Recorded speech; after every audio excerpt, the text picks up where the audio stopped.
اعوذ باللہ من الشیطان الرجیم بسم اللہ الرحمن الرحیم یا ایہا الذین آمنوا کتب علیکم الصیام کما کتب علی الذین من قبلکم لعلکم تتقون صدق اللہ العظیم۔ ابواب البر میں سے تیسرا حکم،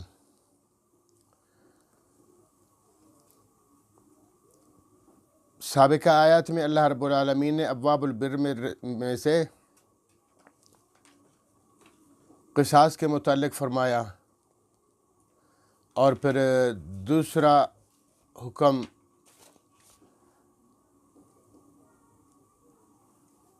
وصیت کے متعلق ہے، اور تیسرے حکم میں فرمایا کہ روزہ کے متعلق، یا ایھا الذین آمنوا، اے ایمان والو، کتب علیکم الصیام، فرض کر دیے گئے تم پر روزے، کتبہ فرض کر دیے گئے ہیں، علیکم تم لوگوں پر، مسلمانوں اہل ایمان تم لوگوں پر فرض کر دیے گئے ہیں، الصیام روزے، صیام واحد ہے اور صوم واحد ہے، صیام اس کی جمع ہے۔ تو صوم کے معنی ہے، لغوی طور پر صوم کے معنی ہے، صوم امساک سے ہے یعنی رک جانا، اور شرعی اصطلاح میں تین چیزوں سے رکنے کو صوم کہتے ہیں، روزہ کہتے ہیں: کھانے سے رکنا، پینے سے رکنا، ہم بستری اور مباشرت سے رک جانا، ان تین چیزوں کا نام روزہ ہے۔ اور یہ کب سے؟ صبح صادق سے لے کر غروب آفتاب تک، یہ دورانیہ ہے اس کا۔ اور کب روزے رکھنے ہیں اس کے بارے میں اگلی آیت ہے، شہر رمضان الذی، رمضان مبارک کے مہینے، رمضان مبارک کا جو پورا مہینہ ہے یہ روزے کا مہینہ ہے، اور یہ فرضیت ہے اس میں کہ رمضان کے روزے فرض کر دیے گئے ہیں تم پر، اس لیے فرمایا اے ایمان والو کتب علیکم الصیام، تم لوگوں پر روزے فرض کر دیے گئے ہیں۔ اچھا، روزہ تو ایک بہت مشقت والی عبادت ہے، صبح صادق سے لے کر غروب آفتاب تک کھانا بند، پینا بند، مباشرت بند، تو کافی مشقت تو ہے نا اس میں۔ اس لیے اللہ رب العالمین نے فرمایا کہ ہے تو مشقت والی عبادت، لیکن غم نہ کرو، فکر نہ کرو، جس طرح تم پر روزے فرض کیے گئے ہیں، کما کتب علی الذین من قبلکم، تم سے پہلے والوں پر بھی یہ فرض کر دیے گئے ہیں۔ روزے جیسے تم رکھ رہے ہو، تم لوگوں پر یہ مشقت والی عبادت فرض ہے، تو تم سے پہلی امتوں پر بھی یہ مشقت فرض کر دی گئی تھی۔ تو دیکھیں یہاں سے ایک قسم کی تسلی اور تشفی دے رہے ہیں اللہ پاک، دلجوئی فرما رہے ہیں کہ صرف تم لوگوں پہ یہ عبادت نہیں ہے، جیسے نماز تم پڑھتے ہو، پچھلی امتوں میں بھی نماز فرض تھی، وہ بھی پڑھا کرتے تھے، اور جس طرح تم روزے رکھ رہے ہو اور یہ مشقت والی عبادت ہے، تو یہ مشقت والی عبادت صرف تم نہیں رکھ رہے ہو، تم سے پچھلی امتوں پر بھی روزے فرض کر دیے گئے تھے۔ یہ الگ بات ہے کہ عبادات میں فرق ضرور رہا ہے، پچھلی امتوں کی نمازوں میں ہماری نمازوں میں بھی فرق ہے، تعداد میں بھی فرق ہے، اور ارکان میں بھی فرق ہے، رخ قبلہ میں بھی فرق ہے، اسی طرح روزے میں بھی فرق ہے،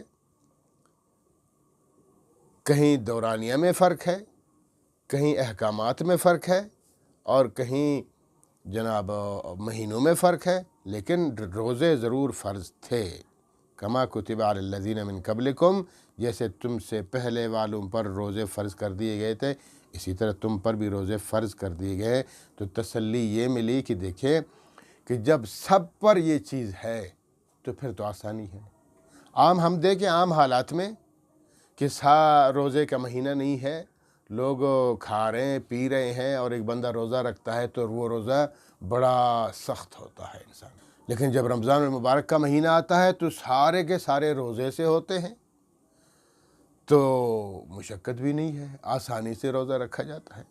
تو اس لیے یہاں تسلی فرمائی کہ صرف تم لوگوں پہ فرض نہیں ہے روزے، تم سے پچھلی امتوں پر بھی روزے فرض کر دیے گئے تھے۔ کیوں یہ روزے کیوں فرض کر دیے گئے؟ پچھلی امتوں پر بھی فرض کر دیے گئے تھے، تم لوگوں پر بھی روزے فرض کر دیے گئے ہیں۔ وجہ کیا ہے اس کی؟ وجہ فرمائی، یہ بیان فرمائی کہ لعلکم تتقون، تاکہ تم پرہیزگار بن جاؤ۔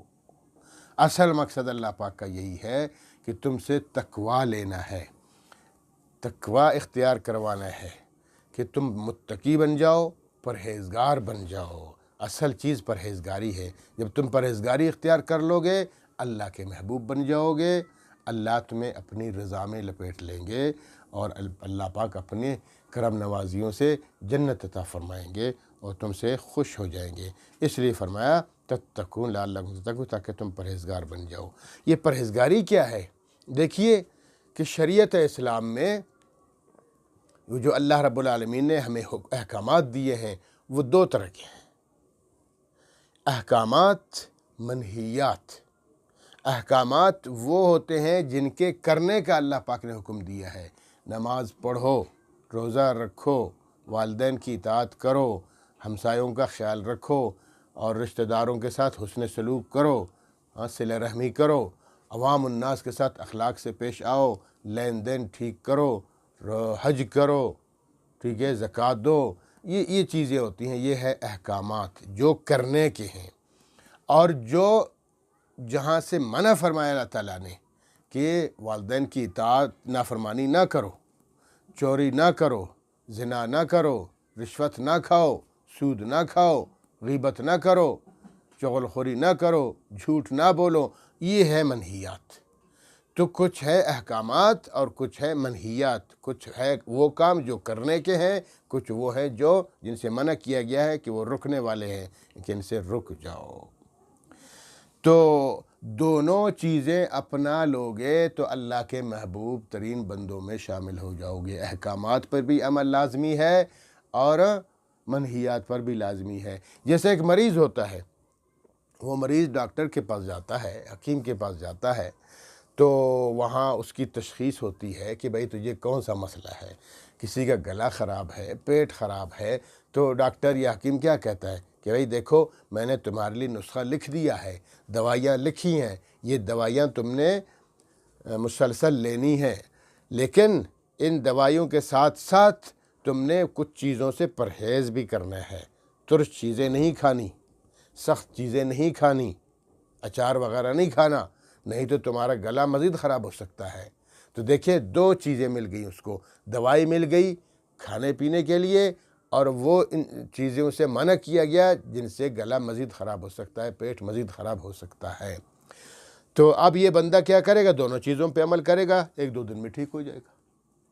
لیکن اس کے برخلاف پتہ ہے کیا ہوتا ہے کہ ایک بندہ گیا ڈاکٹر کے پاس گیا، نسخہ لکھ دیا گیا اس کو، اب وہ نسخہ استعمال کر رہا ہے، دوائیاں پی رہا ہے، کھا رہا ہے، لیکن پرہیز نہیں کر رہا، وہ دبا کے اچار بھی کھا رہا ہے، دبا کے سخت چیزیں بھی کھا رہا ہے، تو اس کا گلا ٹھیک دوائیوں سے نہیں ہوگا، وہ مزید خراب ہو جائے گا۔ تو دیکھیں احکامات پہ تو عمل ہوا، منہیات پہ عمل نہیں ہوا، پرہیز والی چیزوں پہ عمل نہیں کر سکا، تو لہٰذا وہ ٹھیک نہیں ہوگا۔ اچھا، اس کے برخلاف بسا اوقات یہ بھی ہو سکتی ہے، یعنی پرہیز اتنی لازمی چیز ہے کہ احکامات سے بھی یہ زیادہ لازمی ہے۔ کہ کیسے؟ کہ بسا اوقات کیا ہوتا ہے کہ ایک بندے کو پتہ ہے کہ بھئی میرے پاس پیسے نہیں ہیں، ڈاکٹر کے پاس جاؤں گا، اس کی فیس بھرنی پڑے گی اور دوائیوں کے پیسے دینے پڑیں گے، کافی خرچہ ہے، تو لہٰذا اس سے بہتر یہ نہیں کہ میں پرہیز کروں، گلا خراب ہو چکا ہے، کھٹی چیزیں نہیں کھاؤں گا، سخت چیزیں نہیں کھاؤں گا، جو گلے کے لیے مضر چیزیں ہیں، خوراک ہیں، وہ نہیں استعمال کروں گا، کچھ دن ٹھیک ہو جاؤں گا۔ تو وہ پرہیز کرتا ہے، دوائیاں نہیں لے رہا ہے لیکن پرہیز کر رہا ہے، تو وہ بے شک 2 دن نہ صحیح، ہفتہ صحیح، 10 دن صحیح، لیکن ٹھیک ہو جائے گا۔ تو معلوم ہوا پرہیز کرنا دوائیوں سے زیادہ لازمی ہے۔ اسی طرح تو اللہ رب العالمین نے بھی جو احکامات بتائے ہیں ان پر بھی چلنا لازمی ہے، اور جن سے منع فرمایا ان سے زیادہ لازمی ہے پرہیز والی چیزوں سے، اس لیے تقویٰ فرمایا، پرہیزگاری پرہیزگاری پرہیزگاری۔ احکامات سے زیادہ منہیات مشکل ہے۔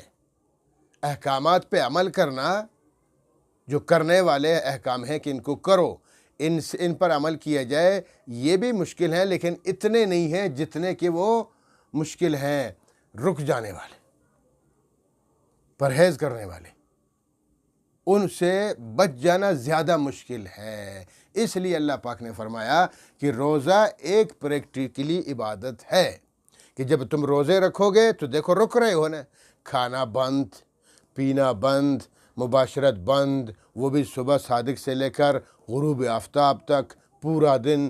گرمیوں میں تو یہ 18 گھنٹے کا بھی روزہ بن سکتا ہے، مشقت ہے، تکلیف ہے، لیکن انسان ہے کہ عمل کر رہا ہے، اللہ کا بندہ عمل کرتا ہے۔ جب عمل کرتا ہے تو دیکھیں، اس لیے فرمایا کہ جیسے تم رک گئے ہو تو اسی طرح باقی گندی چیزوں سے بھی رک جاؤ، غیبت سے بھی رک جاؤ، چوری سے بھی رک جاؤ، زنا سے بھی رک جاؤ، رشوت سے بھی رک جاؤ، سود سے بھی رک جاؤ۔ تو یہ پریکٹیکل ہے روزہ۔ جیسے روزے میں تم حلال چیزوں سے رک رہے ہو تو عام زندگی میں جو گندی چیزیں ہیں ان سے بھی رک جایا کرو۔ جب تم رک جاؤ گے تو متقی بن جاؤ گے، پرہیزگار بن جاؤ گے۔ اللہ رب العالمین ہم سب کو احکامات پہ بھی عمل کرنے کی توفیق عطا فرمائے اور منہیات سے رکنے کی بھی توفیق عطا فرمائے، تاکہ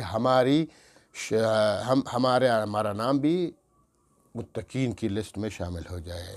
اللہ فرماتا ہے ایام معدودات، یہ مخصوص دن ہوتے ہیں۔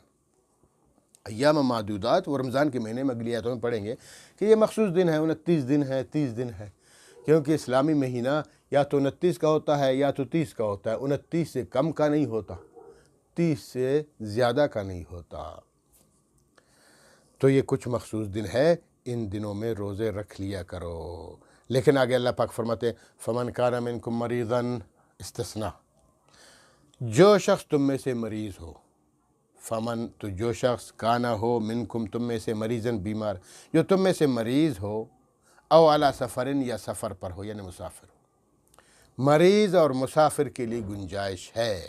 کیا گنجائش ہے؟ فعدۃ من ایام اخر، تو وہ گنتی پوری کر لے، فعدۃ تو گنتی پوری کر لے، شمار پوری کرے، من ایام اخر، دوسرے دنوں میں، ایام دنوں میں، اخر دوسرے دنوں میں وہ یہ گنتی پوری کر لے کہ ابھی وہ سفر پہ جا رہا ہے، 1 ہفتہ 10 دن کا اس کا سفر ہے، تو سفر میں وہ روزہ نہیں رکھے، بالکل کھا سکتا ہے، پی سکتا ہے، کیونکہ اس کو مشکلات درپیش ہو سکتی ہیں، تو لہٰذا واپسی پہ جب آئے رمضان کے باقی روزے رکھنے کے بعد، عید کے بعد کسی بھی وقت وہ یہ گنتی پوری کر لے، جتنے روزے چھوٹ گئے تھے وہ رکھ لے۔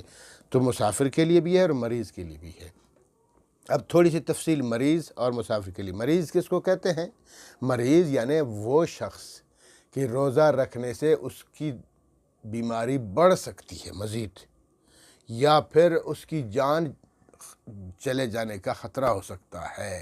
جیسے ایک شخص ہے معدے کا مریض ہے کہ اگر وہ روزہ رکھے گا تو معدہ خالی ہو جائے گا اور اس کی بیماری معدہ مزید خراب ہو جائے گا، تو اس کو اجازت ہے کہ جب تک تمہارا معدہ ٹھیک نہیں ہوتا تم روزہ نہ رکھو، بعد میں رکھ لینا۔ گردوں کا مسئلہ ہے کہ ایک شخص ہے، ڈاکٹروں نے کہا کہ بھئی تم ہر 2 گھنٹے بعد کچھ پانی پیا کرو، نہیں تو تمہارے گردے فیل ہو سکتے ہیں، تو وہ بھی روزہ نہ رکھے، کیونکہ روزہ نہیں رکھے گا تو پانی نہیں پیے گا، گردے فیل ہو جائیں گے، خراب ہو جائیں گے، تو اس کے لیے بھی یہی حکم ہے کہ وہ روزہ نہ رکھے بلکہ بعد میں رکھے۔ تو اس لیے فرمایا فعدۃ من ایام اخر، اور وہ یہ گنتی پوری کر لے باقی دنوں میں۔ ایک مسئلہ تو یہ ہو گیا۔ اچھا آگے فرمایا وعلی الذین یطیقونہ فدیۃ طعام مسکین۔ ہاں، وعلی الذین ایک اور استثناء بھی ہے، لیکن یہ ابتدائی استثناء ہے، یاد رکھے یہ حکم منسوخ ہوا ہے۔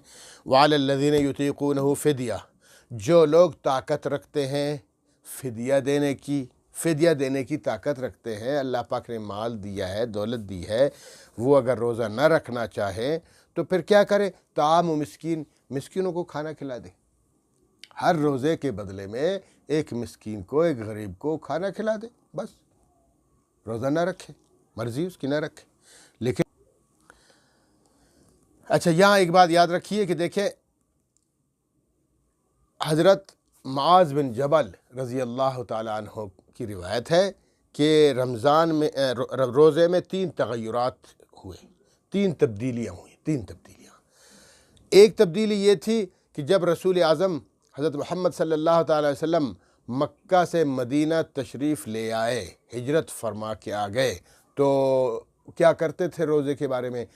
ایام 20 کا روزہ رکھتے تھے۔ اس وقت رمضان کے روزے فرض نہیں تھے۔ ایام 20 ہر اسلامی مہینے کی 13، 14، 15 تاریخ یہ روزہ رکھ دیا کرتے تھے۔ ان کو ایام 20 کہتے ہیں۔ 20 سفیدی، یعنی ان دنوں میں، ان راتوں میں راتیں سفید ہوتی ہیں کیونکہ چاند پورا ہوتا ہے 13، 14، 15۔ تو ایام 20 کے روزے رکھتے تھے بطور فرضیت۔ آپ صلی اللہ علیہ وسلم صحابہ بھی رکھتے تھے، اور عاشورہ کا روزہ بھی رکھتے تھے، 10ویں محرم کا روزہ بھی رکھتے تھے، بس یہ تھے۔ لیکن بعد میں جب رمضان کے روزے نازل ہوئے تو ایام 20 کے روزوں کی فرضیت ختم ہو گئی۔ سنت ابھی بھی ہے کہ جو شخص ایام 20 کے روزے ابھی بھی رکھنا ہے مل کر رکھ سکتا ہے، مستحب ہے، سنت ہے، رکھ لیں، اچھی بات ہے۔ 10ویں محرم کا بھی رکھے، لیکن اس کے ساتھ فرمایا کہ 9 کو یا 11 کو بھی ساتھ ملاؤ تاکہ یہودیوں سے مشابہت نہ ہو، وہ بھی اس دن کا روزہ رکھتے ہیں۔ تو یہ وہ روزے ختم کر دیے گئے۔ پھر رمضان کے پہلی تبدیلی یہ ہو گئی۔ اچھا، دوسری تبدیلی یہ والی، یہ جو اس آیت میں کہ وَعَلَى الَّذِينَ يُطِيقُونَهُ فِدْيَةٌ طَعَامُ مِسْكِين، کہ جو شخص روزہ رکھنا نہ چاہے، اس کے پاس پیسہ ہے تو ہر روزے کے بدلے میں ایک مسکین کو کھانا کھلا دے، تو یہ جائز ہے۔ تو یہ حکم بھی تبدیل ہو گیا۔ کیسے؟ کہ اگلی آیت آئے گی کہ فمن شہد منکم الشہر فلیصم، جس نے بھی روزہ رمضان کا مہینہ پایا اس پر روزہ رکھنا فرض ہے۔ تو وہ آیت بعد میں اتری، یہ پہلی کی آیت ہے۔ اس لیے چونکہ ابتدا ہے نا، ابتدا میں تو آہستہ آہستہ لوگوں کو خوگر بنانا تھا، عادی بنانا تھا، اس لیے اللہ پاک نے پہلے یہ حکم دے دیا کہ مالدار اگر روزے نہ رکھنا چاہیں تو نہ رکھیں، اس کے لیے فدیہ دیا کریں۔ لیکن یہ بعد میں یہ حکم منسوخ کر دیا گیا۔ یہ دوسرا حکم، دوسری تبدیلی۔ اور تیسری تبدیلی فرمایا کہ ابتداء اسلام، وہ تھوڑی سی مشکل وہ تبدیلی، پھر اللہ نے اس کو آسان کر دیا۔ کیسے؟ کہ یہ صبح صادق سے لے کر غروب آفتاب کا حکم، یہ بعد میں ہم پڑھیں گے انشاءاللہ۔ لیکن شروع میں کیا تھا کہ بس اب روزے میں ہے بندہ تو غروب آفتاب ہوتے ہی افطاری کا حکم ہے۔ اب افطاری کرو، کھا سکتے ہو، پی سکتے ہو، مباشرت کر سکتے ہو، لیکن کب تک؟ سونے سے پہلے تک۔ اور اگر اس درمیان کسی کی آنکھ لگ گئی، سو گیا، بس اگلا روزہ شروع۔ اس وقت سحری کھانے کا حکم نہیں تھا، رات کے کھانے کا حکم نہیں تھا، بس جب تک بیٹھے ہو کھا سکتے ہو، پی سکتے ہو، مباشرت کر سکتے ہو، جیسی آنکھ لگ گئی اور سو گئے اس کے بعد اگلا روزہ شروع۔ یہ بڑا مشکل حکم تھا، تو بہت سے صحابہ کرام اس میں بے ہوش بھی ہو گئے۔ ایک روایت میں ہے کہ ایک صحابی سارا دن کھیتی باڑی کر کے جب گھر پہنچے، مغرب کی نماز تو پانی پی لیا، افطار کر لیا، بیوی سے کہا کھانا وانا، تو بیوی نے کہا بس آپ بیٹھے، کھانا میں لاتی ہوں۔ وہ بیٹھ گئے، چونکہ تھکے ہوئے تھے سارا دن کام کر کے، جیسے بیٹھ گئے ٹیک لگائے سو گئے۔ بیوی جب کھانا لے کر دیکھا تو سو گئے۔ کہا انا للہ و انا، یہ تو آپ سو گئے بھائی، اب کیا ہوگا؟ اگلا روزہ لگ گیا آپ کو۔ تو پھر اگلا روزہ بھی انہوں نے رکھ لیا، اگلے دن بے ہوش ہو گئے۔ اس طرح کے کئی واقعات ہوئے۔ تو اللہ رب العالمین نے پھر آسانی فرمائی کہ حکم آیا، اگلی آیت آ جائے گی، کلو واشربو، اب کھاتے رہو، پیتے رہو، حتی یتبین لکم الخیط الابیض من الخیط الاسود من الفجر، صبح صادق تک تم ساری رات کھا سکتے ہو، پی سکتے ہو، مباشرت کر سکتے ہو، سونا وونا شرط نہیں ہے، اب سونا ختم ہو گیا، سو جاؤ، پھر اٹھو، پھر سحری کا بھی حکم مل گیا۔ تو ٹھیک ہے، ساری رات اللہ پاک نے اجازت دے دی کھانے پینے اور مباشرت کرنے کی۔ صرف کیا ہے کہ وَأَتِمُّ الصِّيَامَ إِلَى اللَّيْلِ، مغرب تک، صبح صادق سے لے کر غروب آفتاب کا حکم مل گیا۔ یہ تیسری تبدیلی ہو گئی۔ اس لیے آگے فرمایا فمن تطوع خیرا فهو خیر له، اس کے باوجود بھی فرماتے ہیں فمن تطوع، جو بھی تطوع خوشی سے خیرن بھلائی کرے، یعنی روزہ رکھ لے، فهو خیر له، اس کے لیے بہتر ہے۔ یعنی فدیہ بھی دے دے مالدار اپنے روزے کے لیے، ہر روزے کے لیے، اور وہ کرے، روزہ بھی رکھ لے تو یہ بہتر ہے۔ وَأَن تَصُومُوا خَيْرٌ لَكُمْ، وَأَن تَصُومُوا خَيْرٌ لَكُمْ، یعنی اگر روزہ رکھ لو، استطاعت کے باوجود بھی، قدرت کے باوجود بھی تم طاقت ہے، پیسہ دے سکتے ہو، لیکن اس کے باوجود بھی اگر تم روزہ رکھ لو تو یہ تمہارے لیے بہتر ہے، ان کنتم تعلمون، اگر تم جانتے ہو، اگر تم جانتے ہو کہ اللہ کا حکم ہے، اللہ رب العالمین کا، اس نے روزے کا حکم دیا ہے تو روزہ رکھ دینا چاہیے، ٹھیک ہے، فدیہ بھی دیتے رہیں گے۔ اچھا، یہاں بات رہے ہے فدیہ۔ دیکھیے، ایک فدیہ تو تمام مسلمانوں پر لازمی ہے تو پورے روزے کے لیے، ٹھیک ہے، وہ فدیہ، اور اسی طرح دوسرا فدیہ امیر کے لیے، مثال کے طور پر اگر ایک نہیں رکھ سکتا، فدیہ دے رہا ہے، تو اس فدیہ ہے کتنا؟ فدیہ ہے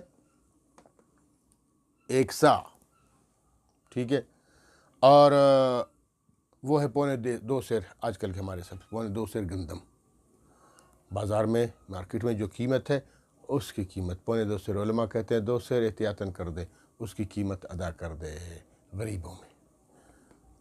لیکن یہاں ایک مسئلہ اور بھی ہے کہ اگر ایک شخص اپنے ایک روزے کے بدلے میں، یعنی ایک روزے کے بدلے میں 2 مسکینوں کو آدھا آدھا کر کے دے دے، پھر تو علماء کہتے ہیں یہ مناسب نہیں ہے۔ اسی طرح کئی فدیوں کو ایک بندے کو دے دے تو یہ بھی کہتے ہیں مناسب نہیں، لیکن اگر دے دے تو حرج نہیں ہے، یعنی ایک بندے کو کئی فدیہ دے دے تب بھی ٹھیک ہے، اور اگر ایک فدیہ 2 بندوں میں تقسیم کر کے دے دے یہ بھی ٹھیک ہے، لیکن بہتر یہ نہیں ہے۔ اللہ رب العالمین صحیح سمجھنے کی توفیق عطا فرمائے۔ وآخر دعوانا الحمدللہ رب العالمین۔